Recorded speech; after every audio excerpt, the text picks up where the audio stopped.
So, byddwch yn hyderus. Yn y dwylo ni yw y dyfodol, a mae cyfraniadau mae pob un yn gallu wneud yn gallu siapio'r dyfodol mewn ffordd llwyddiannus i ni gyd.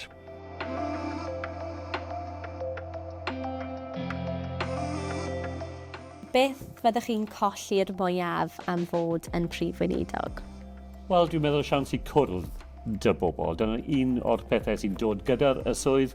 Mae bob dydd yn wahanol, a bob dydd mae cyfleon i ddod i siarad gyda pobl o bob gŵr o Cymru sy'n gwneud pethau ryfeddol. A dwi'n mynd i colli y siawns sydd da fi a hyn o bryd i wneud hynny. Beth ydych chi'n fwyaf balch o gyflawni?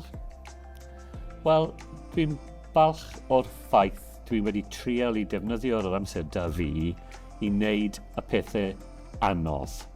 Nid jyst i wneud y pethau sy'n haws i wneud, ond i defnyddio y cyfle sydd da chi pan mae'r cyfle yn aeth dwylo i wneud y penderfyniadau sydd ddim yn haws i wneud yn y tymor byr, ond sy'n mynd i wneud wahaniaethau i bobl yn y tymor hir.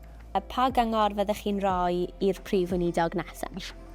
Wel, dwi'n meddwl i fynd amdani, i mynd ar ôl pethau sy'n pwysig i chi defnyddio'r amser pan mae amser da chi i wneud pethau, i fod wrth gwrs yn uchelgeisiol a am dyfodol Cymru, ac dwi eisiau just ddweud diolch o galon i pob un yn Cymru sy'n gwneud sydd gymaint i helpu ni i gyd i llwyddo, i fod y gwlad ydyn ni, i siapio y dyfodol mewn ffordd sy'n gallu fod yn llwyddiannus i pob un o'r bobl sy'n byw yma yng Nghymru.